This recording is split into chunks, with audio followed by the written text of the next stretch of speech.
everyone, welcome to the class.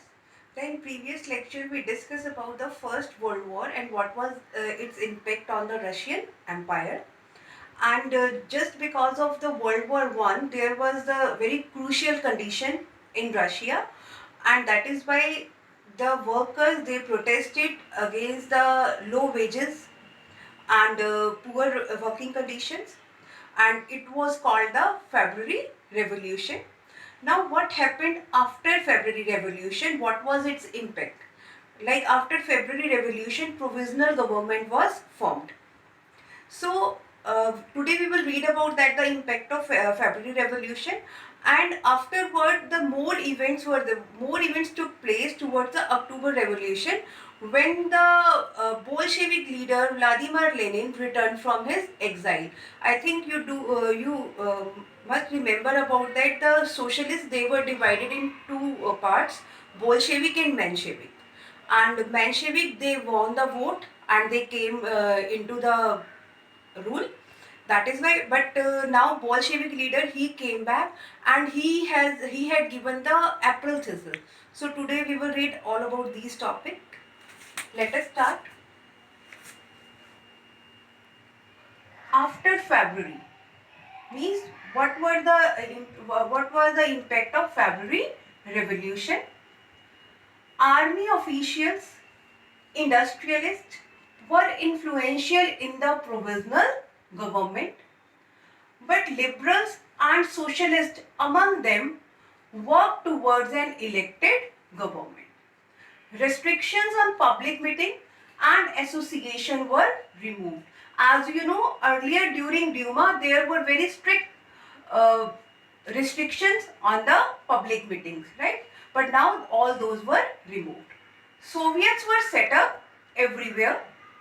In April 1917, the Bolshevik leader Vladimir Lenin returned from his exile. He declared the war. Now he has given three things and it is known as the April thesis. First one, he declared the war be brought to close.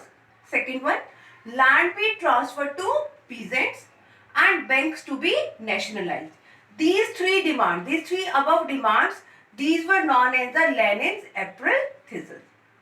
Now Bolshevik party renamed itself to the Communist Party.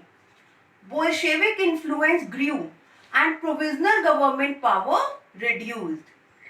Through the summer, the workers' movement spread. In industrial areas, factory committees were formed, trade unions grew, soldiers' committees were formed in the army. In June, about 500 Soviets sent representatives to all Russian Congress Soviets.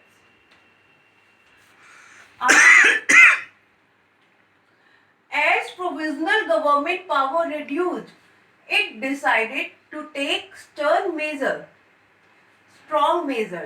It resisted attempts by workers to run factories because according to these socialists, factories should be handled by the workers, and these all attempts were resisted by provisional government, and they began arresting leaders. Demonstrations by Bolsheviks repressed. Many leaders had to flee or they had to hide themselves. In the countryside, peasants and their socialist leaders pressed for a redistribution of land.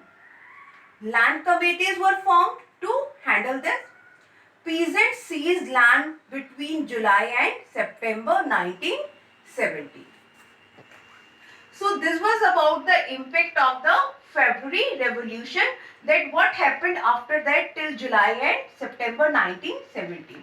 Now the next topic is the Revolution of October 1917. As the conflict between the provisional government and the Bolshevik grew, Lenin feared the government would set up dictatorship. For uprising, Bolshevik supporters in army, Soviets and factories were brought together. But do you know that here date was kept the secret? On 16 October 1917, Lenin persuaded the Petrograd Soviet and Bolshevik party to a socialist seizure of power.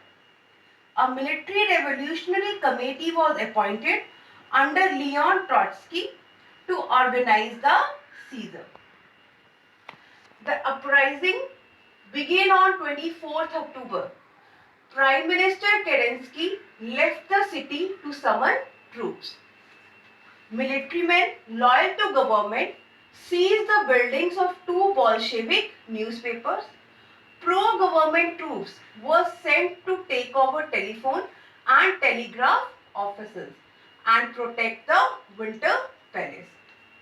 The Military Revolutionary Committee ordered to seize government offices and arrest ministers. It means the provisional government as well as the Bolsheviks, they were taking steps against each other. The ship Aurora shelled Palace. Because this ship Aurora, it was sent to protect the Winter Palace.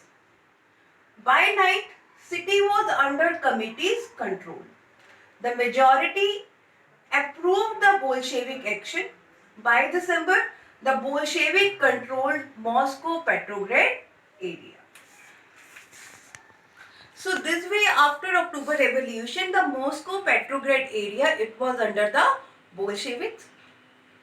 Now after that also the situation was not improved. After that the civil war started in Russia and even the collectivization was introduced in Russia. So these topics we will discuss in next video, next lecture we will discuss. Thank you and have a nice day.